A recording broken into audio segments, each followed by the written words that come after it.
I always thought carnivals were places for laughter and fun. I never imagined I'd end up working at one, especially not in the middle of nowhere in rural Texas. But after months of job hunting and watching my savings disappear, I was desperate. So when I saw a flyer taped to the window of a gas station that read, "Help Wanted, Carnival Crew, Immediate Start, Room and Board Included," I didn't hesitate. I called the number, packed my bags, and hit the road the next morning. The sun was setting by the time I found the carnival. It sat at the edge of a dusty field, surrounded by barbed wire and old oak trees. The place looked like it had been forgotten by time. Faded tents, rusty rides, and strings of colored lights that flickered in the growing darkness. There were no crowds, just a handful of workers moving quietly between the booths, setting up for the next day. I parked my car near the entrance and got out, stretching my stiff legs. The air was thick with the smell of popcorn, fried dough, and something else. Something sweet and rotten, like fruit left out in the sun too long. I tried to ignore it as I walked toward the main tent, where a sign read, "Office C Manager," in crooked red letters. Inside, the tent was dim and cluttered. Posters of old carnival acts covered the walls. Bearded ladies, fire eaters, strong men, and clowns with painted-on grins. Behind a battered desk sat a man in a faded suit and a wide-brimmed hat. He looked up as I entered, his eyes sharp and cold. "You the new hire?" he asked, his voice rough. I nodded. "Yeah, name's Sam." He didn't smile. "I'm Mr. Grady. I run this show. You follow my rules, we'll get along fine. Don't, and you'll wish you'd stayed home." He slid a sheet of paper across the desk. It was a list, 10 rules typed out in bold letters. Some made sense, but others were just plain strange. 1. Never leave your trailer after midnight, no matter what you hear. 2. Don't watch the midnight parade from outside your window. 3. Never enter the clown tent after dark. 4. Don't eat anything from the cotton candy stand after sunset. 5. If you hear music from the Ferris wheel at 3:33 a.m., stay inside and cover your ears. 6. Don't go into the mirror maze alone or after dark. 7. If you see a child crying near the carousel, alert a supervisor. Do not approach. 8. Never ever accept a gift from the fortune teller. 9. If the lights flicker 3 times, gather at the main tent immediately. 10. Always say goodnight to the carousel horse with the red eyes before bed. I looked up, raising my eyebrows. "Is this for real?" Mr. Grady's gaze didn't waver. "Every word. You follow these rules, you'll be fine. Ignore them, and you might not last the week." I tried to laugh it off, but he didn't smile. I signed the paper, and he handed me a set of keys. "Your trailer's number 12. Supper's in the mess tent at 7. You start work tomorrow at noon. Any questions?" I shook my head, suddenly feeling like I'd made a mistake. As I left the office, a woman in a faded dress passed me, carrying a tray of popcorn. She gave me a quick, nervous smile, then hurried away.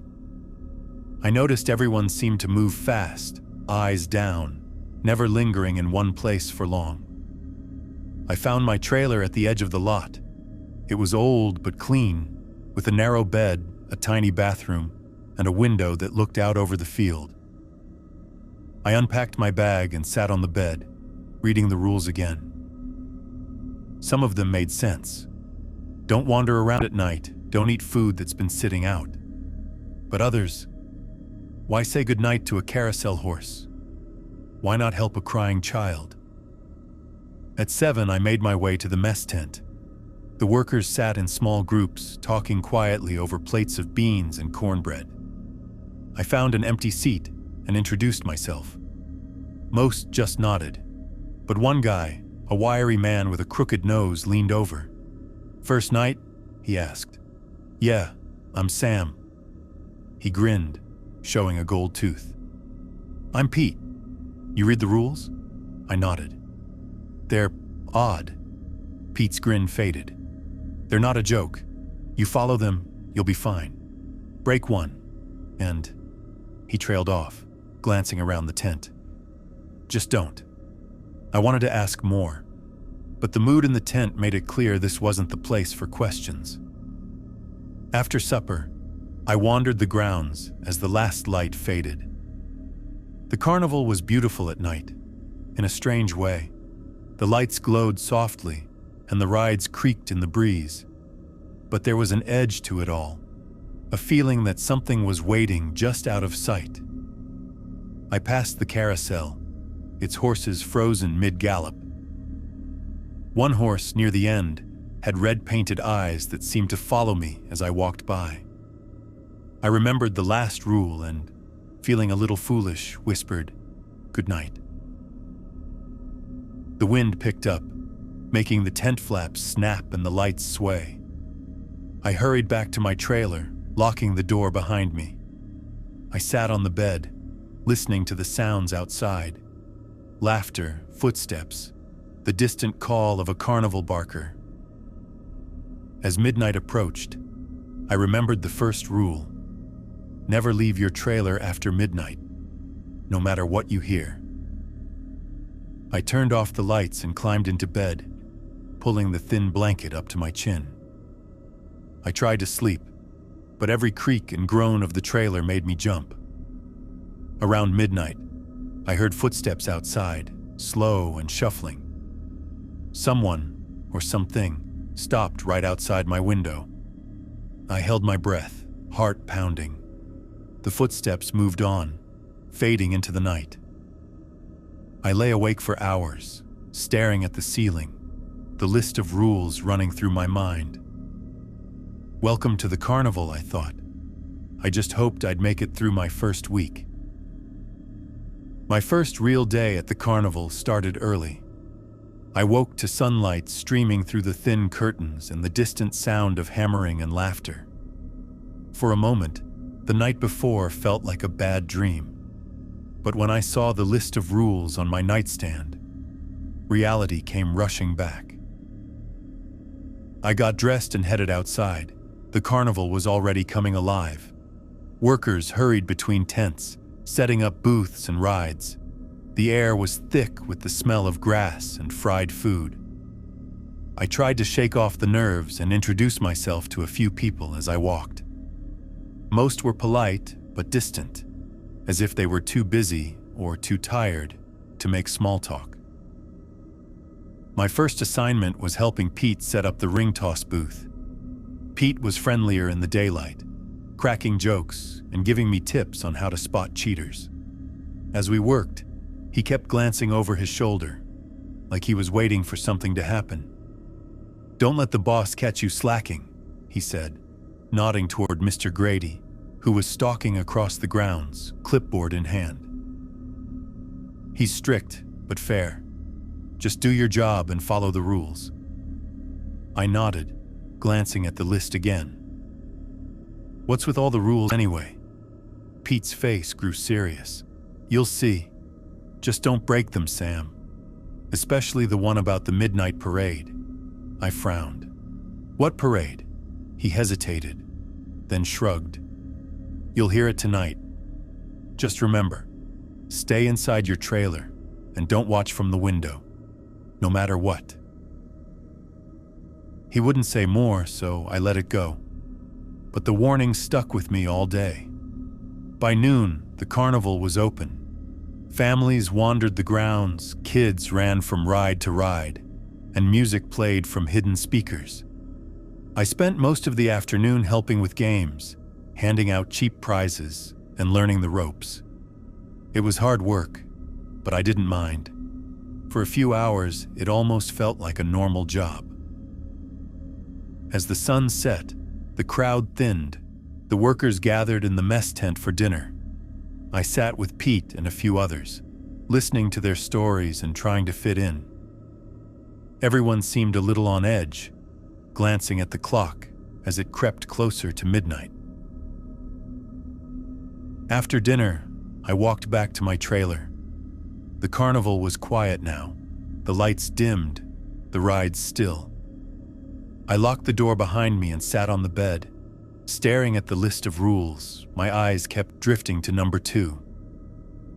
Don't watch the midnight parade from outside your window. I tried to read, but I couldn't concentrate. My mind kept running through every strange thing I'd seen that day. The nervous glances, the hurried movements, the way everyone seemed to avoid talking about the rules. At 11:30, I climbed into bed and turned off the lights. I lay there in the dark, listening to the wind rattle the trailer and the distant creak of the Ferris wheel. I told myself it was just another night, just another job. But my heart wouldn't slow down. At midnight, I heard it. It started with music, soft and slow, like a calliope playing far away. The notes drifted through the night, growing louder and clearer. Then came footsteps, dozens of them, moving in perfect rhythm. Laughter echoed across the grounds, high and strange. My curiosity got the better of me. I crept to the window and peeked through the curtain, just a sliver, just enough to see. What I saw made my blood run cold. A parade was winding its way through the carnival. Performers marched in a line, clowns with painted grins, acrobats in glittering costumes, and animals that moved too smoothly, too silently. Some of the faces looked familiar, but others were twisted, stretched into impossible shapes. Their eyes glowed in the darkness, and their smiles never wavered. At the front of the parade was a tall figure in a black coat and top hat. He carried a lantern that glowed with a strange blue light. As he passed, the air grew cold, and the grass seemed to wilt beneath his feet. I remembered the rule and jerked back from the window, heart pounding. I sat on the bed, clutching the blanket, listening as the parade passed by my trailer. The music grew louder, then softer, then faded into the night. I forced myself to stay put, even when I heard footsteps stop outside my door. Something scratched at the metal, slow and deliberate. I squeezed my eyes shut and counted to 100, refusing to move. Eventually, the footsteps moved on. The music faded. The carnival was silent again. I lay awake for hours, replaying what I'd seen. The faces, the lantern, the way the grass died where the parade had passed. I wondered if anyone else had watched, if anyone else had broken the rule. When dawn finally came, I stumbled outside. The grass along the parade's path was brown and brittle, as if it had been burned. No one spoke about it. The workers moved quietly, eyes down, pretending nothing had happened. I found Pete by the ring toss booth. He looked tired but relieved. "You stayed inside, right?" he asked. I nodded, not trusting myself to speak. He clapped me on the shoulder. "Good. You made it through your first parade. Just remember, some rules are there for a reason." As I went about my work that day, I kept glancing at the list of rules, wondering what other secrets the carnival was hiding. And deep down, I knew the real test was only just beginning. The day after the midnight parade, the carnival felt different. The air was heavier, and the workers moved with a quiet urgency. I caught people glancing at the path where the parade had passed, but no one talked about it. The grass was still dead and brown, a silent reminder of what I'd seen. I tried to focus on my work, but my mind kept drifting back to the parade. I wondered what would have happened if I'd watched longer, or if I'd opened the door when the footsteps stopped outside my trailer. The rules had saved me, but I didn't know what they were saving me from. By mid-afternoon, The Texas sun was blazing. I helped Pete and a few others set up the dunk tank and restock the prize booth. As we worked, a group of clowns passed by, their faces painted in wide, bright grins. They didn't wave or speak. They just walked in a tight group, moving in perfect step, heading for their tent at the far end of the grounds. Pete nudged me. "Don't mess with the clowns," he said quietly, "especially after dark." I remembered the rule. Never enter the clown tent after dark. I tried to laugh it off. What's the worst that could happen? They throw a pie at me? Pete didn't smile. Just don't. Trust me.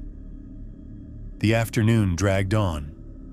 I kept glancing at the clown tent, its faded stripes fluttering in the hot wind. I'd always found clowns a little creepy, but these ones were different. Their eyes never seemed to blink, and their smiles never faded, even when no one was watching. After dinner, I headed back to my trailer. The sun was setting, painting the sky orange and purple. I passed the clown tent on my way, and for a moment, I thought I heard laughter inside. High, sharp, and echoing. I walked a little faster. That night, I tried to relax. I read a book, listened to music, and tried not to think about the rules. But around 10, there was a knock at my door. I opened it to find a young worker named Lily, her eyes wide with excitement. "Hey, Sam," she whispered. "A bunch of us are sneaking into the clown tent. You coming?" I hesitated. "Isn't that against the rules?" She grinned. "It's not dark yet. Besides, it's just for fun. Don't be such a chicken." I glanced at the sky. The last light was fading, but it wasn't quite night. Against my better judgment, I followed her. A small group had gathered by the tent. Lily, 2 guys from the rides, and a girl from the ticket booth. They giggled and whispered as Lily pulled back the flap and slipped inside. I hesitated, but curiosity got the better of me. The inside of the tent was bigger than I expected. The air was thick with the smell of grease paint and old popcorn. Costumes hung from hooks, and props were piled in the corners. Giant shoes, rubber chickens, and stacks of painted faces on mannequin heads. The others laughed and joked, trying on wigs and juggling balls. But I felt uneasy. The shadows seemed to move, and the painted faces on the mannequins looked almost real in the dim light. Suddenly, the laughter stopped. We all turned to see one of the clowns standing in the doorway. His costume was bright, but his face was blank, his eyes dark and empty. "You shouldn't be here," he said in a low voice. Everyone froze. The clown stepped inside, and the air grew colder. The others started to back away, whispering apologies. Lily tried to laugh it off. "Sorry, we were just..." The clown cut her off. "It's after dark." My heart dropped. I glanced at my watch. The sun had set while we were inside. The clown's smile widened, stretching too far, almost splitting his face. The other mannequins seemed to shift in the shadows, their eyes following us. "Leave," the clown whispered. "Now." We bolted for the exit, stumbling over props and each other. I was the last one out. As I turned back, I saw the clown standing in the center of the tent, his arms outstretched. The shadows behind him moved, twisting into shapes I couldn't understand. Outside, we ran in different directions, no one daring to look back. I sprinted to my trailer, slamming the door and locking it tight. My heart pounded in my chest as I tried to calm down. I sat on my bed, staring at the list of rules. Never enter the clown tent after dark. I understood now. The rules weren't just for show. They were the only thing keeping us safe. The next morning, Lily was gone. Her trailer was empty, her things left behind. No one spoke about it. The workers just moved on, eyes down, pretending nothing had happened. I found Pete by the ring toss booth. He didn't ask what happened, but he looked at me with a new kind of respect and a little bit of fear. "You get it now?" he asked quietly. I nodded. "Yeah, I get it." From that day on, I followed every rule to the letter. I didn't ask questions, and I didn't take chances. Because at this carnival, the rules were the only thing standing between us and whatever waited in the dark. The morning after Lily disappeared, the carnival felt colder.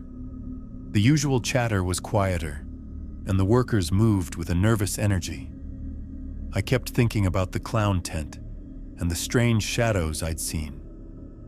The rules were no longer just words on a page. They were warnings I had to take seriously. My shift that day was at the Mirror Maze. It was one of the older attractions, tucked away near the back of the carnival. The entrance was framed by chipped paint and faded signs that promised fun and mystery. Inside, hundreds of mirrors reflected the lights and the visitors, creating endless corridors and confusing paths. I had heard the rule about the Mirror Maze. Don't go into the Mirror Maze alone or after dark. It sounded like a simple safety rule, but now I wasn't so sure. The day started slow. Families wandered through the maze, laughing and trying to find their way out. I stood at the entrance, watching, handing out maps and making sure no one stayed too long. The mirrors were beautiful, but disorienting. Sometimes I caught glimpses of things that didn't belong, a shadow that didn't match a person, a reflection that lingered too long. Around mid-afternoon, a little girl appeared at the entrance. She looked about 7, with curly brown hair and big, scared eyes. She was clutching a stuffed rabbit and trembling. "Are you lost?" I asked gently. She nodded, tears welling up. "I can't find my mommy." I looked around, but there was no sign of her mother. The carnival was busy, but no one seemed to be looking for her. I remembered the rule. If you see a child crying near the carousel, alert a supervisor. Do not approach. The carousel was nearby, but I was the only worker close enough. I radioed for help, my voice steady despite the knot in my stomach. "Supervisor needed at the Mirror Maze. Lost child." A few minutes later, Pete showed up. He knelt down beside the girl and smiled gently. "Hey there, sweetheart. Let's find your mom, okay?" The girl nodded, wiping her eyes. Pete and I started searching the carnival, calling out for the child's mother. The girl clung to Pete's hand, her grip tight. As we moved through the crowds, I noticed something strange. The reflections in the mirrors didn't match what was in front of them. Sometimes, the girl's reflection would be standing still while she moved. Other times, it would smile when she didn't. I shivered and looked away. We found the carousel, but there was no sign of the mother. The girl suddenly pulled free and ran toward the ride. I called after her, but she was already inside the circle of horses. The carousel was still, but the mirrors lining the ride reflected dozens of faces, none of them real. The horses' eyes seemed to gleam red in the fading light. I remembered the last rule: always say goodnight to the carousel horse with the red eyes before bed. I called the girl back, but she didn't answer. Instead, she stared at one horse in particular, the one with the red eyes. Suddenly, the carousel started to turn, slowly at first, then faster. The music box began to play a haunting tune. The girl's eyes glazed over, and she smiled a strange, empty smile. Pete and I rushed forward, pulling her away from the ride. The music stopped, and the carousel ground to a halt. The girl blinked, confused. "Mommy," she whispered. We told her we'd find her mother, but inside I felt a cold dread. Something was wrong with this carnival, something that went beyond rules and warnings. Later that night, after the carnival closed, I stood outside the mirror maze. The lights were off, but the mirrors still shimmered in the moonlight. I thought I saw a face staring back at me, one that wasn't mine. I shivered and turned away. The next day, the girl was gone. No one knew where she'd come from or where she'd gone. The workers acted like it was just another lost child, but I knew better. The carnival was full of secrets, and the mirror maze was just one of many traps waiting for the unwary. I looked at the list of rules again, feeling the weight of every word. I wasn't sure how much longer I could keep following them.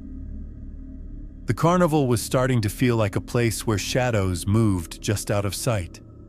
The strange parade, the clown tent, the mirror maze, all of it was building up to something I couldn't quite understand. But the rules were clear, and I was doing my best to follow them. That morning, I was assigned to the food stands, specifically the cotton candy booth. The smell of spun sugar and caramel filled the air, mixing with the usual scents of popcorn and fried dough. The cotton candy man was an odd character, tall and thin, with a pale face and eyes that seemed too bright, almost glowing. He smiled at me, but it didn't reach his eyes. There was a rule about him. Don't eat anything from the cotton candy stand after sunset. I asked Pete about it during lunch. He looked around nervously before answering. Some folks say the cotton candy man isn't really a man, that he's been here longer than the carnival, and that his treats aren't what they seem. You eat after dark, and you don't act like yourself anymore. I laughed it off, but the unease stayed with me. The day passed slowly. I helped serve cotton candy to kids and families, watching the cotton candy man move silently behind the counter. His eyes followed me, and sometimes I thought I saw his smile twitch into something darker. As the sun dipped below the horizon, the carnival took on a different feel. The lights glowed brighter, but the air grew colder. The laughter sounded hollow. I was about to clock out when I saw one of the workers, a young woman named Jess, buy a stick of cotton candy from the booth. She took a bite just as the sun disappeared behind the trees. I felt a chill. I remembered the rule. Later that night, Jess was different. She moved slowly, her eyes glassy and unfocused. She barely spoke, and when she did, her voice was flat, like she was reading from a script. Pete pulled me aside. She's been eating that stuff after dark. We've got to do something. We watched Jess for the rest of the night. She wandered the carnival like a ghost, her smile frozen in place. When she passed the clown tent, she stopped and stared, but didn't go inside. The next morning, Jess was gone. Her trailer was empty, her belongings left behind. No one said a word. I felt a cold knot in my stomach. The carnival was swallowing people one by one. That night, I stayed in my trailer, locked the door, and refused to eat anything from the cotton candy stand. The lights flickered, and I heard whispers outside, but I didn't open the door. The cotton candy man stood just beyond the edge of the lights, watching. I knew the rules were the only thing keeping me safe. But I also knew the carnival was getting stronger. The days at the carnival were blending together, but one thing was becoming clear. The rules were not just strange, they were vital. I was learning to respect them, even when I didn't fully understand why. One rule stood out more than the rest. If you hear music from the Ferris wheel at 3:33 a.m., stay inside and cover your ears. I had seen the Ferris wheel many times, It was old and rusty, towering over the carnival like a giant skeleton. During the day, it creaked and groaned as the wind blew through it. At night, it was silent, except for that one time. It was my third night working the carnival, and I was on edge. The sun had set hours ago, and the carnival was quiet. I was finishing up some last-minute cleaning near the food stands when I heard it, the faint sound of music drifting through the air. At first, I thought it was coming from the speakers, but the tune was different.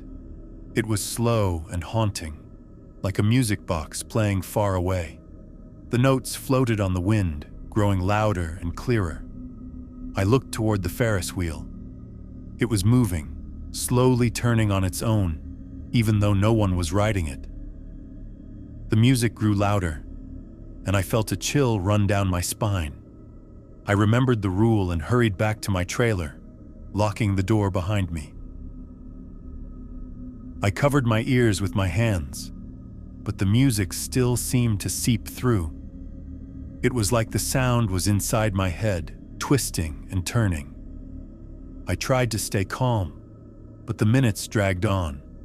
The music stopped exactly at 3:33 a.m., and the Ferris wheel ground to a halt. I peeked outside. The carnival was dark and still. No one was around. The next day, I asked Pete about it. "Yeah, that happens every night," he said, shaking his head. "The Ferris wheel's cursed. It's been like that for years. Some say it's the souls of people who never left." I shivered and looked away. That night, I stayed in my trailer again. At exactly 3:33 a.m., the music started. This time I didn't peek. I covered my ears and waited. The next morning, I found strange footprints near the Ferris wheel. Small, clawed prints that didn't match any animal I knew. The carnival was full of secrets, and the Ferris wheel was one of the darkest. I knew I had to be careful. The rules were my only protection. The carnival had been wearing me down. Every day felt heavier than the last, like the shadows were pressing in tighter, waiting for me to slip. The strange rules, the disappearances, the eerie sights. It was all too much, but I still didn't understand the full picture. I needed answers. That morning, I noticed Mr. Grady, the manager, acting different. Usually he was all business, moving fast and speaking little.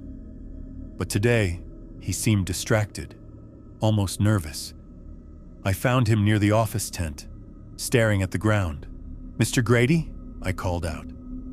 He looked up, startled. "Sam, what can I do for you?" I hesitated. I need to know more about the carnival, about the rules. Why are they so important? What happens if you break them?" He studied me for a long moment, then sighed. "Come with me." He led me behind the office tent, through a narrow path I hadn't noticed before. The carnival noises faded behind us, replaced by the quiet rustle of trees and the distant hum of the rides. We stopped at an old trailer, smaller and more worn than the others. Mr. Grady pulled out a key and unlocked the door. Inside, the trailer was cramped but tidy. The walls were covered with yellowed newspaper clippings, faded photographs, and strange symbols drawn in chalk. I stepped closer, my eyes scanning the walls.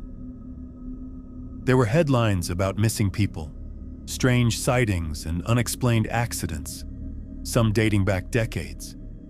Photos showed carnival workers and visitors, some smiling, others with faces twisted in fear. One photo caught my eye. A group of performers standing in front of the Ferris wheel. Among them was a man who looked exactly like Mr. Grady, but younger. He noticed me looking. That was me, years ago, before I took over. I swallowed hard. What happened here? He pulled out a dusty notebook from a shelf and handed it to me. This is the record of every incident, every rule added, every warning given. The carnival isn't just a place of fun, it's a battleground. I flipped through the pages, reading about disappearances, strange creatures, and rituals meant to keep something at bay. The rules weren't just guidelines, they were protections. Protections from what? I asked. Mr. Grady's eyes darkened. From the carnival's curse. It's old, older than any of us. Something came here long ago, something that feeds on fear and chaos. The rules are the only thing that hold it back. I looked up, heart pounding. And if the rules are broken, then the curse grows stronger. It takes what it wants. People vanish. The carnival changes. The shadows get darker. I felt a cold sweat break out. Why didn't anyone tell me this before? He shrugged. Most don't last long enough to ask. The rules are passed down quietly, from one worker to the next. It's how we survive. I closed the notebook, feeling the weight of it in my hands. What can I do? Follow the rules. Stay alive. And if you ever see the carnival change, if the lights flicker 3 times, or if the music plays when it shouldn't, get to the main tent immediately. We have a plan, but it's not perfect. I nodded, swallowing my fear. I want to help. He gave me a small, grim smile. Good. You'll need all your courage. The carnival isn't done with you yet. That night I sat in my trailer, the notebook open on my lap. The walls seemed to close in, the shadows deeper than before. I thought about the rules, the missing people, and the curse that haunted the carnival.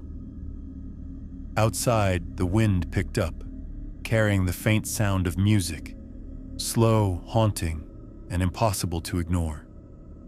I closed my eyes and whispered, "I'm ready." After my talk with Mr. Grady, everything felt heavier. The carnival was no longer just a job or a strange place with odd traditions. It was a living thing, ancient and hungry, and the rules were the only thing keeping it from swallowing us whole. I kept the notebook close, reading through the old entries every night. Some were written in shaky handwriting, others in neat, careful script. Each told a story of someone who had vanished, someone who had broken a rule, someone who had seen something they shouldn't have. The rules weren't just for the workers, they were for the carnival itself, to keep it from changing into something worse. But even the best rules can't stop everything. It started with a storm. The sky turned black just after sunset, and the wind howled through the carnival like a pack of wolves. Tents flapped and snapped, lights flickered, and the smell of ozone filled the air. I was in my trailer, listening to the rain pound the roof. When I heard the first scream, I jumped up, heart racing. The rules said never to leave your trailer after midnight, but it was only a little after 10. I grabbed my raincoat and flashlight and hurried outside, the wind nearly knocking me off my feet. The carnival grounds were chaos. Workers ran in every direction, trying to tie down tents and keep the rides from blowing apart. I saw Pete near the Ferris wheel, shouting orders and waving his arms. I ran to him, dodging puddles and flying debris. "What's happening?" I yelled over the wind. "Lights are out at the main tent," Pete shouted back. "And Jess, she's missing." My stomach dropped. Jess had already been acting strange since eating the cotton candy after sunset. Now, in the middle of the storm, she was gone. "We have to find her," I said. Pete nodded, but his eyes were full of fear. "Just remember the rules, Sam. Don't let the storm trick you." We split up, searching the grounds. I checked the food stands, the game booths, and even the haunted house, but Jess was nowhere to be found. The rain was coming down in sheets now, and the wind was so loud I could barely hear myself think. Then the lights flickered. Once, twice, 3 times. My heart skipped a beat. I remembered what Mr. Grady had said. If the lights flicker 3 times, gather at the main tent immediately. I ran for the main tent, slipping and sliding in the mud. When I got there, a handful of workers were already huddled inside, soaked and shivering. Mr. Grady stood at the front, his face pale. "We're missing 3 people," he said. "Jess, Lily, and one of the ride operators. No one leaves the tent until the storm passes." A loud crash shook the tent. The wind was tearing at the canvas, and the poles groaned under the strain. The air inside was thick with fear. Suddenly, the music started.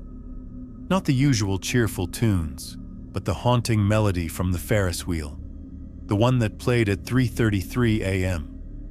But it wasn't 3:33. It was barely midnight. The rule was clear. If you hear music from the Ferris wheel at 3:33 a.m., stay inside and cover your ears. But now, with the storm raging and the rules breaking down, no one knew what to do. Pete clamped his hands over his ears and crouched down. I did the same, squeezing my eyes shut. The music was louder than ever, swirling around us, making the air vibrate. Someone screamed. I peeked through my fingers and saw one of the workers stumbling toward the exit, hands pressed to his head. He tore open the flap and ran into the storm. Mr. Grady shouted, "Don't go out there, stay together!" But the music was too strong. Another worker bolted, then another. Soon, half the tent was empty. I forced myself to keep my ears covered, but curiosity gnawed at me. What was happening outside? Was the carnival changing again, like Mr. Grady had warned? The music stopped, as suddenly as it had started. The silence was deafening. I lowered my hands and looked around. Only a few of us remained, Mr. Grady, Pete, and 2 others. The tent was shaking, the wind howling louder than ever. "We have to find the others," I said, my voice barely above a whisper. Mr. Grady shook his head. "Not until the storm ends. If you go out now, you'll never come back." But I couldn't just sit there. Jess was still out there, and so were the others. I thought about the rules, about how they'd kept me safe so far. But tonight, the rules were breaking down. The carnival was changing, and I had to do something. I slipped out of the tent, pulling my raincoat tight around me. The wind nearly knocked me over, and the rain stung my face. I made my way toward the Ferris wheel, drawn by a strange, irresistible pull. The wheel was turning, even though no one was operating it. The seats were full, but not with people. Shadows sat in each car, their faces turned toward me. I stepped closer, heart pounding. The shadows began to move, reaching out with long, thin arms. I stumbled back, slipping in the mud. "Sam!" Pete's voice cut through the storm. He grabbed my arm and pulled me away from the wheel. "Don't look at them! Come on!" We ran back to the main tent, soaked and shaking. Inside, Mr. Grady was waiting. He looked at me with a mix of relief and anger. "You broke the rules, Sam. You went out when you shouldn't have." "I had to try," I said, my voice trembling. "Jess is still out there." Mr. Grady nodded, his face grim. "We'll search at first light. Until then, we stay here, together." The storm raged on, but inside the tent, we huddled close, waiting for dawn. That night, I realized something important. The rules could only protect us if we followed them, but when the carnival wanted someone, it found a way. And sometimes, breaking the rules wasn't a choice. It was a test. As the wind howled and the shadows danced outside, I promised myself I'd do whatever it took to survive, even if it meant making new rules of my own. The storm finally passed just before dawn, leaving the carnival battered and broken. Tents had collapsed, banners were torn, and puddles of muddy water pooled everywhere. The Ferris wheel, still and silent, loomed over the grounds like a warning. The air was thick with the scent of wet earth and something else, something sharp and metallic, like blood. Inside the main tent, we were exhausted. Mr. Grady kept a head count. 3 people were still missing: Jess, Lily, and the ride operator named Daniel. No one wanted to say it out loud, but I could see it in everyone's eyes. The carnival had taken them. We sat in silence, shivering in our damp clothes, until Mr. Grady finally spoke. "We need to stick together. No one goes anywhere alone. And from now on, we follow the rules even more carefully." Pete shook his head. "The rules didn't save them. The carnival's changing. It's getting stronger." I looked at Pete, then at Mr. Grady. "What if we left? All of us, right now? Could we break the cycle?" Mr. Grady's face was drawn and tired. "Some have tried. The carnival doesn't let go easily. But maybe if we work together, we have a chance." For the first time since I arrived, hope flickered in my chest. "We need a plan," I said. "A real plan." We gathered what was left of the crew in a circle. There were only 7 of us now, including Mr. Grady, Pete, and myself. The others, Maria the cook, Ben who ran the ring toss, and 2 sisters, Carla and Rosa, who worked the ticket booth, looked scared but determined. "We'll wait until dusk," Mr. Grady said. "That's when the carnival is weakest. We'll stick to the main path, stay together, and don't look back.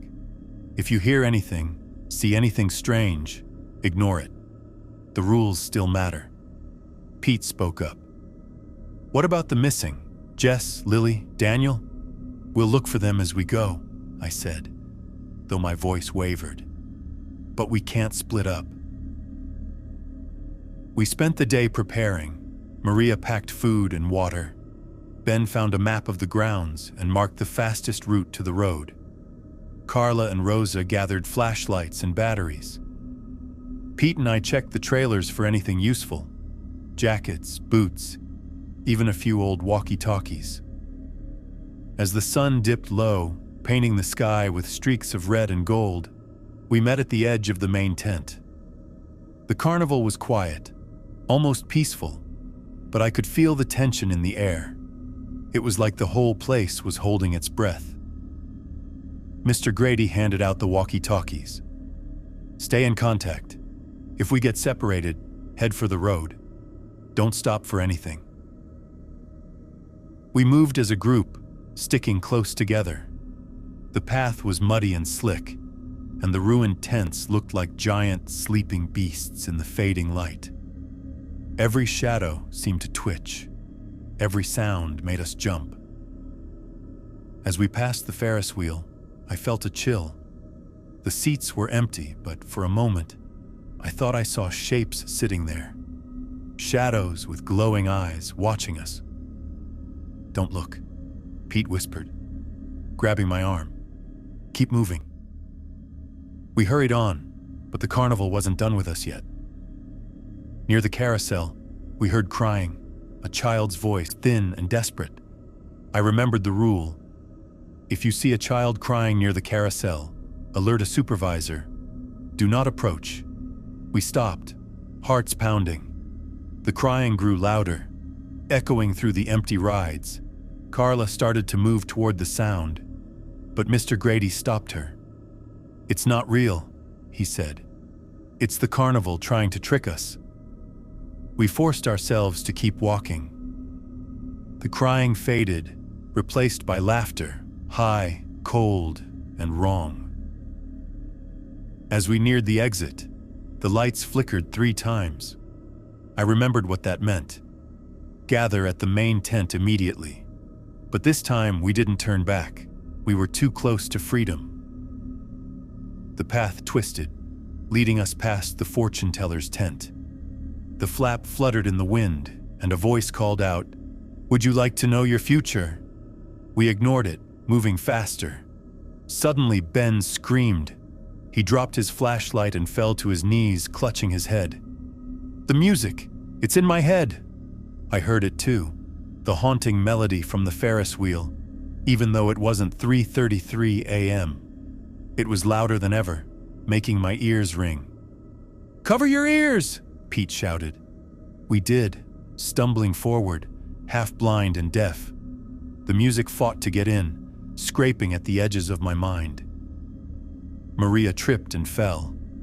I grabbed her arm and pulled her up. "Keep going," I yelled. We burst through the last row of tents and onto the gravel road. The music stopped. The air was still. We stood there, gasping for breath, staring back at the carnival. The lights were flickering, the rides spinning on their own. Shadows moved between the tents, but none of them followed us. "We made it," Rosa whispered, tears streaming down her face. But we weren't all there. Ben was gone. In the confusion, he'd vanished. So had Maria. We called their names, but there was no answer. Mr. Grady looked at the rest of us, Pete, Carla, Rosa, and me. "We can't go back, not now." We started down the road, away from the carnival. The sky was dark, the stars hidden behind thick clouds. Every step felt like a victory and a loss. As we walked, I thought about the rules. They'd kept us alive, but they hadn't saved everyone. The carnival had taken its price. When we reached the highway, a pickup truck pulled over. The driver was an old man with kind eyes. He took one look at us, muddy, shaking, terrified, and nodded. "You folks need a ride?" We piled into the truck, silent and exhausted. As we drove away, I looked back one last time. The carnival was still there, lights twinkling in the darkness, music drifting on the wind. I knew it would find new workers, new rules, new victims. But for now, I was free. The ride away from the carnival was silent, except for the hum of the old pickup's engine and the gentle patter of rain on the roof. I sat wedged between Pete and Rosa, staring out the window as the dark Texas countryside rolled past.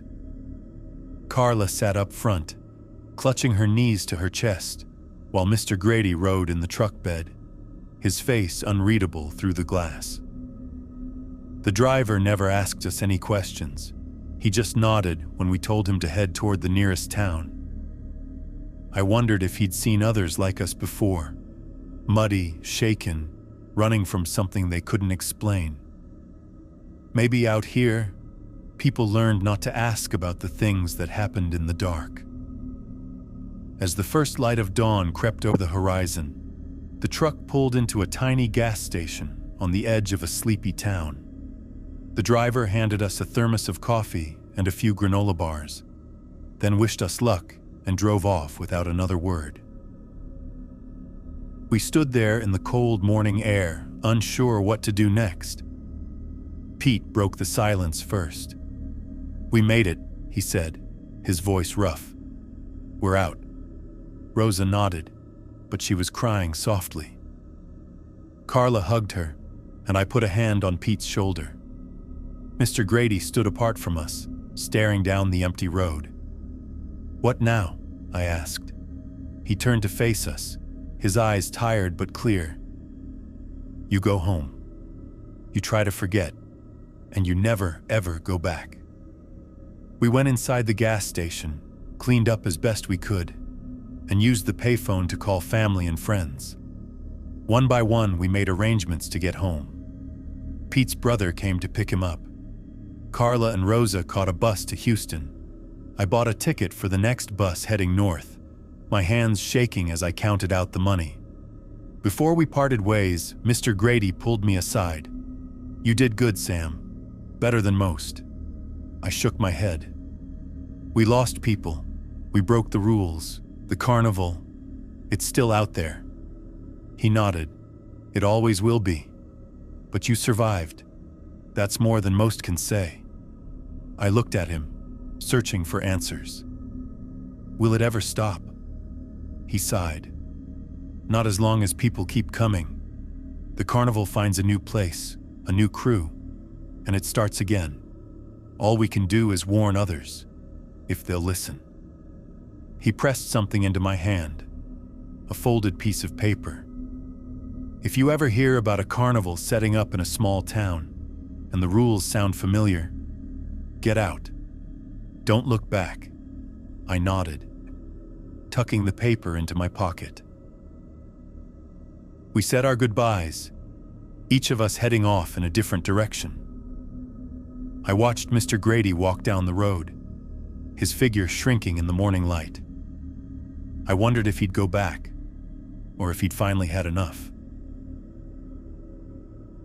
The bus ride home was long. I stared out the window, watching the flat Texas landscape roll by, my mind replaying everything that had happened. The midnight parade, the clown tent, the mirror maze, the Ferris wheel at 3:33 a.m., the rules, the faces of those we'd lost.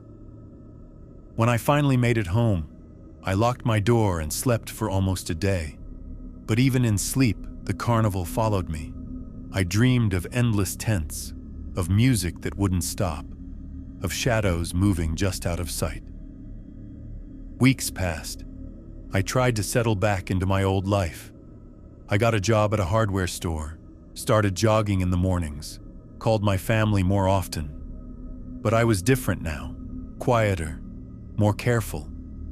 I avoided fairs and carnivals, even the ones with nothing more than a few food trucks and a bounce house. Sometimes, I'd wake in the middle of the night, heart pounding, sure I'd heard the distant sound of calliope music. I'd lie awake, clutching the piece of paper Mr. Grady had given me, reading the rules over and over. Never leave your trailer after midnight, no matter what you hear. Don't watch the midnight parade from outside your window. Never enter the clown tent after dark. Don't eat anything from the cotton candy stand after sunset. If you hear music from the Ferris wheel at 3:33 a.m., stay inside and cover your ears. Don't go into the mirror maze alone or after dark. If you see a child crying near the carousel, alert a supervisor. Do not approach. Never, ever accept a gift from the fortune teller. If the lights flicker 3 times, gather at the main tent immediately. Always say goodnight to the carousel horse with the red eyes before bed. And at the bottom, in Mr. Grady's handwriting, one last line. If you survive, warn the next person. I never told anyone the whole truth. Who would believe me? But sometimes, when I saw a flyer for a carnival coming to town, I'd take it down and throw it away. I'd warn friends to stay away from the old fairgrounds. I'd watch for strangers with painted faces or eyes that glowed too bright. The carnival is still out there somewhere, waiting for the next town, the next crew, the next set of rules. I survived, but I know I'll never really escape. And if you ever find yourself working at a carnival in the middle of nowhere, and someone hands you a list of strange rules, follow them. Follow them like your life depends on it. Because it does.